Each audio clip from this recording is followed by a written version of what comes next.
Hi friends, అందరూ ఎలా ఉన్నారు? బాగున్నారా? టుడే వచ్చేసి మీ అందరికీ పప్పు రొయ్య అంటారు కదా, అంటే స్మాల్ సైజులో ఉండే ప్రాన్స్ అనమాట. వాటిని స్పైసీగా టేస్టీగా ఎలా వండుకోవాలో చూపిస్తున్నాను, చూసేయండి. ఫస్ట్గా స్టవ్ ఆన్ చేసుకొని ఒక పాన్ పెట్టుకొని దీనిలోకి ఇప్పుడు మనం సరిపడినంత ఆయిల్ని అయితే వేసుకోవాలి. సో ఇలా ఆయిల్ హీట్ అయిన తర్వాత మనం సన్నగా కట్ చేసి ఉంచుకున్న పచ్చిమిర్చి, ఉల్లిపాయ ముక్కల్ని వేసేయాలి. వీటిని ఇప్పుడు మనం లైట్ గోల్డెన్ బ్రౌన్ కలర్ వచ్చే వరకు కూడా వేగనివ్వాలి, ఒక 5 మినిట్స్ పాటు. ఇలా ఒక 5 మినిట్స్ వేయించుకున్న తర్వాత ఉల్లిబందులు అంటారు కదా, వాటిని సన్నగా కట్ చేసి అయితే ఉంచుకున్నాము.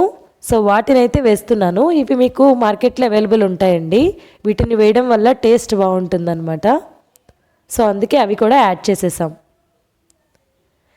ఇప్పుడు మరొక 5 నిమిషాల పాటు ఇలా గరిటెతో అన్నీ కలుపుకుంటూ లైట్గా వేయించుకోండి, మీడియం ఫ్లేమ్లో పెట్టుకొని. ఇలా వేగిన తర్వాత ఏవైతే ప్రాన్స్ పక్కన పెట్టి ఉంచామో వాష్ చేసుకుని వాటిని వీటిలోకి ట్రాన్స్ఫర్ చేసేసుకోవాలి. సో ఇవి చాలా చిన్న సైజు రొయ్యలండి, వీటినే పప్పు రొయ్య అంటారు. సో తినడానికి టేస్ట్ అయితే బాగుంటుంది. ఈవెన్ రోటీలోకి కూడా ఈ కర్రీ చాలా బాగుంటుంది.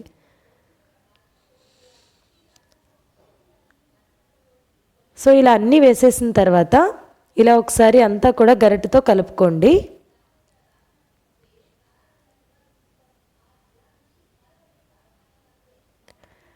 ఇలా అంతా కూడా కలిపేసుకున్న తర్వాత చిన్న బబుల్స్గా ఫామ్ అవుతున్నాయి, చూసారా?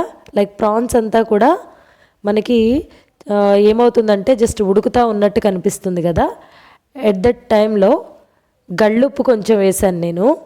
అంటే మీ దగ్గర సాల్ట్ ఉంటే సాల్ట్ అయినా వేసుకోండి. మీరు టేస్ట్కి తగ్గట్టు సాల్ట్ని అయితే అడ్జస్ట్ చేసి వేసుకోండి. అంటే ఎవరు ఎంత తింటారో దాని ప్రకారం అయితే వేసుకోండి. ఆ తర్వాత పసుపు ఇలా 1 టేబుల్ స్పూన్ వేసిన తర్వాత అంతా కలిసేలాగా ఒకసారి ఇలా కలుపుకోండి. చూడ్డానికి సింపుల్గా అనిపిస్తుంది కర్రీ, బట్ టేస్ట్ మాత్రం చాలా చాలా బాగుంటుంది. ఆ తర్వాత కారం వేసుకుంటున్నాను. ఇక్కడ ఒక 2 to 3 స్పూన్స్ వరకు కారం అయితే పడుతుందండి. అండ్ మీకు ఇంకొంచెం స్పైసీగా కావాలంటే ఇంకొంచెం యాడ్ చేసుకోవచ్చు. బట్ ఏంటంటే రెగ్యులర్గా తినే వాళ్ళైతే ఎక్కువ కారము, ఉప్పు అనేవి తగ్గించి తినడం మంచిది హెల్త్కి. సో ఇలా వేసుకున్న తర్వాత మొత్తం అన్నీ ఇలా కలిసిపోయేలాగా కలుపుకున్నాక ఆఫ్టర్ 10 మినిట్స్ తర్వాత ఇలా బబుల్స్గా ఫామ్ అవుతుంది కదా, ఎట్ దట్ టైంలో ఫ్రెష్గా నూరి ఉంచుకున్న అల్లం వెల్లుల్లి పేస్ట్ కొద్దిగా వేసుకోండి. అల్లం వెల్లుల్లి పేస్ట్ అనేది పచ్చి వాసన పోయే వరకు కూడా వేయించుకోవాలి. అంతేకాకుండా మనం ఏదన్నా కర్రీ వండుకునేటప్పుడు ఫ్రెష్గా అల్లం వెల్లుల్లి పేస్ట్ నూరి వేసుకోవడం వల్ల కర్రీకి టేస్ట్ మరింత పెరుగుతుందండి. చాలామంది ఫ్రిడ్జ్లో పెట్టుకొని అదే యూస్ చేస్తూ ఉంటారు. బట్ దానికంటే కూడా అప్పటికప్పుడు ప్రిపేర్ చేసి వేసుకున్న దానికి టేస్ట్ అనేది కర్రీ చాలా బాగుంటుందన్నమాట. సో ఒకసారి అలా కూడా ట్రై చేసి చూడండి, సో మీకే నచ్చుతుంది. సో ఇప్పుడు ఇంకా మనం ఒక 2 టమాటాలను అయితే తీసుకోవాలండి. వాటిని చిన్న చిన్న ముక్కలుగా కట్ చేసుకోవాలి. ఇక్కడ నేను చూపిస్తున్నాను కదా, అలా చిన్న చిన్న ముక్కలు కట్ చేసుకోండి. కర్రీకి టేస్ట్ వస్తుందన్నమాట టొమాటో వల్ల. సో ఇప్పుడు ఈ ముక్కలన్నీ కూడా ఈ కర్రీలోకి ఇలా ట్రాన్స్ఫర్ చేసేసుకోండి. ఇలా వేసుకున్న తర్వాత ఇప్పుడు ఈ టమాటా ముక్కలన్నీ మగ్గాలన్నమాట. అంతా కూడా ఇలా కలుపుకోండి గరిటెతో. ఇలా ఒకసారి అన్నీ కలుపుకున్న తర్వాత ఇంక ఇప్పుడు టమాటా ముగ్గలు మగ్గే వరకు మనం ఒక 10 మినిట్స్ పాటు మూత పెట్టేసి అయితే అలా వదిలేసేయాలి.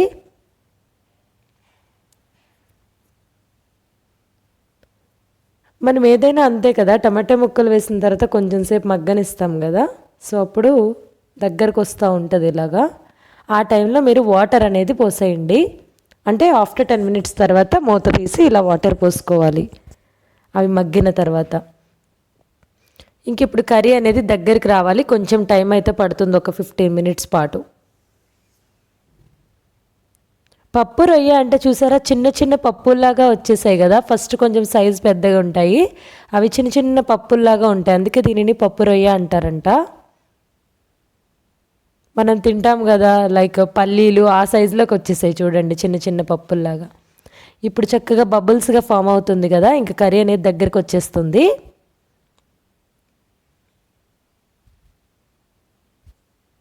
ఇంకా కొంచెం టైం పడుతుంది. చూసారా, నేను మీకు చూపిద్దామని మూత తీసాము. సో మళ్ళీ మూత పెట్టేసి అలా వదిలేయాలి, ఎందుకంటే దగ్గరికి రావాలి కదా, వాటర్ వేసాం కాబట్టి. ఇలా బాగా బబుల్స్ ఫామ్ అవుతున్నాయి చూసారా, ఇంక దగ్గరికి వచ్చేసింది కర్రీ అనేది, మనకి స్పైసీగా కనపడుతుంది కదా. సో ఇంకా గ్రేవ్ అనేది అలా వచ్చేసింది మనకి. చాలా బాగుంటుందండి కర్రీ అయితే. ఇంకా ఫైనల్లీ కొంచెం కొత్తిమీర వేసేసుకోండి, అంతే. సింపుల్గా మనకి ఈ పప్పు రొయ్య కర్రీ అనేది రెడీ అయిపోయింది. ఇవి చక్కగా మీరు వైట్ రైస్లోకి తినొచ్చు, పలావ్లోకి బాగుంటుంది, ఈవెన్ రోటీస్లోకి కూడా చాలా బాగుంటుందండి. ఒకసారి ట్రై చేసి చూడండి. సో నచ్చిందా వీడియో? సింపుల్గా చూపించాను. వీడియో నచ్చితే ఒక చిన్న లైక్ కొట్టండి, మీ ఫ్రెండ్స్ ఎవరికైనా ఈ వీడియోని షేర్ కూడా చేయండి. మరిన్ని ఇంట్రెస్టింగ్ వీడియోస్ కోసం ఈ ఛానల్ని సబ్స్క్రైబ్ చేసుకోండి friends. So thanks for watching.